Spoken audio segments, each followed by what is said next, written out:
જૂનાગઢ જિલ્લાના માળિયાહાટીના આજે અચાનક ચર્ચાનું કેન્દ્ર બન્યું.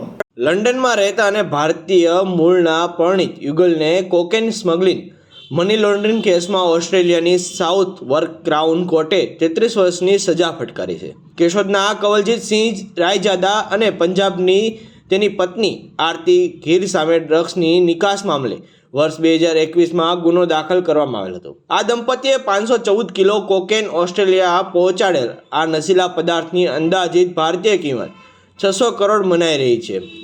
કવલજીતસિંહ રાયજાદા અને આરતી ધીર લંડનમાં ખાનગી કંપની ચલાવતા હતા, પરંતુ આ ધંધાની આડમાં દંપતી ડ્રગ્સ હેરાફેરી કરતા હોવાનું ખુલ્યું હતું. 2021માં આ દંપતી પર ડ્રગ્સ મામલે કેસ નોંધવામાં આવ્યો હતો.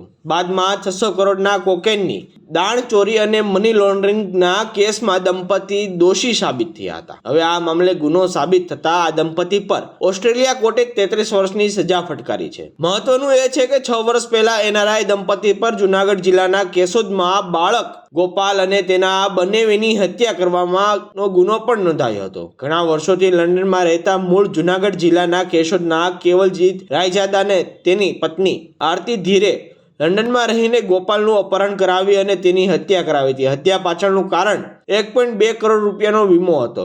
આ દંપતીએ ગોપાલ સેજાણી નામના બાળકને 2015માં દત્તક લીધો હતો અને તેની હત્યા કરીને 1.5 કરોડનો વીમો પકવવા 2 શખ્સોની મદદ લીધી હતી. 2 શખ્સની મદદથી તેમના અપહરણનું કાવતરું ઘડ્યું અને બાદમાં ગોપાલ અને તેના બંનેવીની અપહરણ કરતા સાથે હાથાપાઈમાં ગંભીર ઈજા પહોંચી હતી. બાદમાં સારવાર દરમિયાન ગોપાલનું મોત થયું હતું. આ એનઆરઆઈ દંપતીએ ગોપાલનો રૂપિયા 1.20 કરોડનો વીમો લીધો હતો. આ વીમાની રકમ પોતે લઈ શકે તે માટે લંડનમાં રહેતા દંપતીએ બાળકની હત્યાનો પ્લાન બનાવ્યો હતો. પોલીસે હત્યામાં સંડોવાયેલા નીતિશ મુંડ નામના વ્યક્તિની ધરપકડ કરી હતી, જેમાં 12 વર્ષના બાળક ગોપાલ અને તેના બંનેવી હરસુખ કરડાણીની હત્યામાં એનઆરઆઈ દંપતીની ભૂમિકાનો હોવાનો ખુલાસો થયો હતો.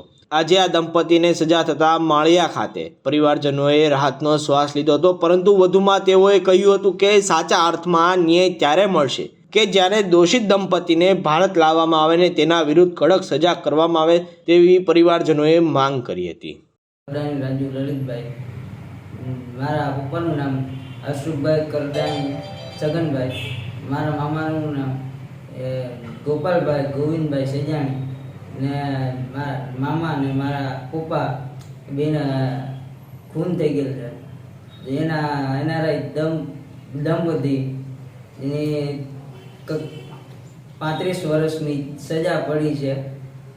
એને ભારત સરકાર અમે અપીલ કરીએ છીએ કે અહીંયા ભારતમાં લઈ આવીને અમને અહીંયા સજા કરે ત્યારે અમે એનો ન્યાય મળશે.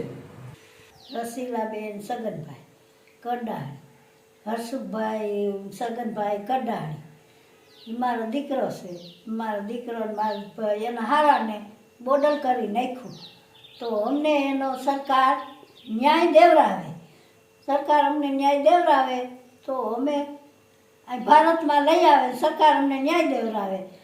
અલ્પાબેન હર્ષુભાઈ કરડાણી, ગોપાલ ગોવિંદભાઈ સેજાણી, બેયને આરતીબેન ને કવલજીત ને લંડનવાળાઓને અમારા ભાઈને દત્તક કરીને લઈ જવાના હતા વિદેશ, અમારે ભણાવવા માટે દીકરો કરીને અમારે લઈ જવાના હતા ને મોકલવાના હતા. અમારે કાગળિયા અમારે 6 વર્ષ ચાલુ હતા. અમારે ભાઈને વિદેશના કાગળિયા ચાલુ થઈ ગયા, પૂરું થઈ ગયું હતું. અમારે 1.5 વર્ષ કાગળિયા હાલ્યા હતા. તે અમારે આ ભાઈને વિદેશ અમારે મોકલવાનો હતો ને, તો અમારે બનાવી નાખ્યો ને અમારા ભાઈને ઉપાડી જતા હતા. લંડન વાળો જેને કર્યું હોય એ આપણને હત્યા લોકોએ કરી, ખૂન ખરાબી એમાં ભાઈને ઉપાડી જતા હતા. એટલે હર્ષુખભાઈને છે ને ઓલા હાડાને છોડાવવા જતા હતા. તે હર્ષુખને ને ગોપાલને બનાવ્યો કે સળિયું મારી દીધું ને અમારે એને દવાખાને બેને એ લોકોએ ઉપાડી જતા હતા ભાઈને. એટલે હર્ષુખભાઈને પછી છોડાવવા હાડાને જતા હતા ને અમારે 100 વર્ષ અમારે કાગળિયાનું કામ હાલતું હતું.